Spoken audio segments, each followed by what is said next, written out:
you remember, in the Syros, the diesel auto had felt, how should I put it, not impressive. Because this engine has been impressive. Remember that this is the engine from the Creta, from the Seltos. It's the 1.5 four-cylinder diesel, which has always been smooth, easy to drive, right?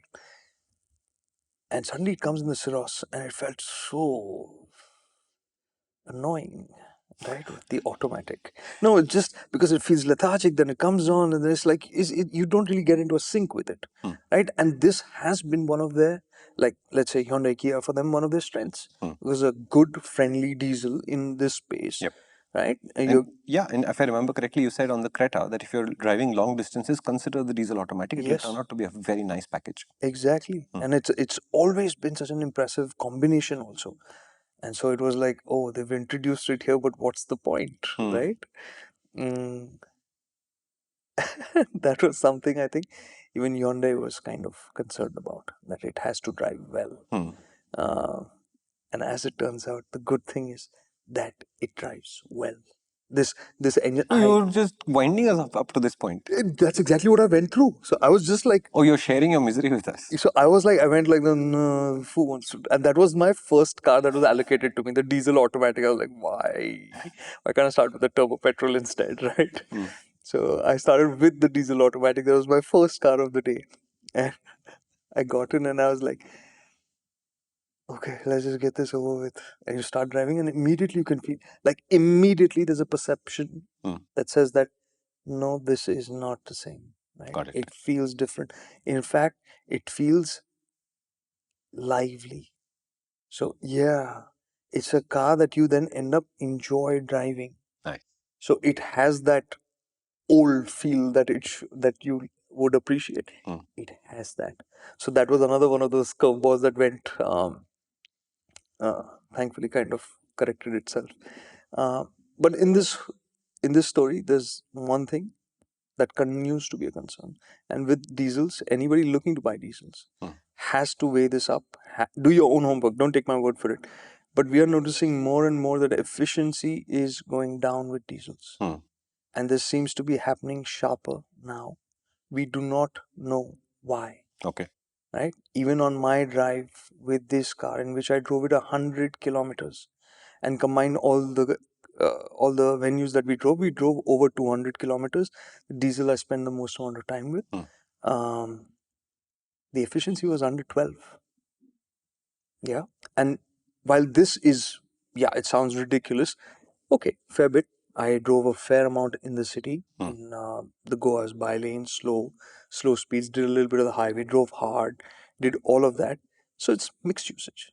But this kind of a figure is not what I would have expected. From a diesel, no. Yeah, in this scenario either. All right.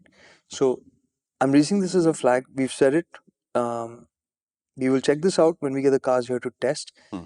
But this is a question mark that you need to keep in mind and weigh up for yourself before you decide on which fuel you're going to go for, right? For your next car. Just keep that in mind. The good thing is the diesel was drivable, strong. The question mark remains the efficiency aspect of it. The second thing about this car then became about the suspension, right? Because Syros was like a complete confused cat. Well, this is it. Oh, nice. Okay. This is not. So I drove the turbo DCT right after this. And what you realize is that the car, through all kinds of road conditions, remains really well balanced. The difference between the diesel and the petrol is the difference in the weight. So you feel a little bit more sharpness in the diesel because of the additional weight of the engine, the gearbox and all of that. Whereas in the turbo petrol and dual clutch, it's a lighter car. So it feels a little bit lighter and it is softer in that initial, when it goes through a bump and stuff like that. So it's just that kind of a difference. So the balance between the diesel and the petrol is still a good balance. Nice. It even, like, I went to the point of picking the worst bits to get the suspension to feel off, like, which meant like a pothole with a nice sharp edge. Nice. So you couldn't find a venue where the Venue suspension said, that's it, I don't know what to do. It was hard. It was hard to do that.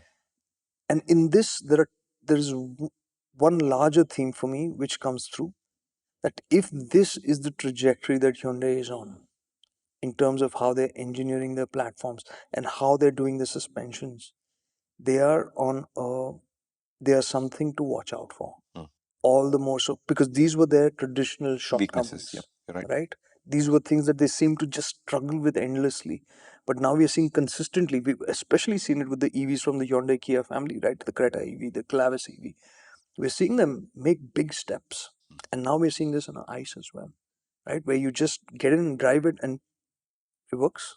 When you're buying property, they tell you the key is location, location, location. And when it comes to this new Hyundai, it's all about the venue, venue, the venue.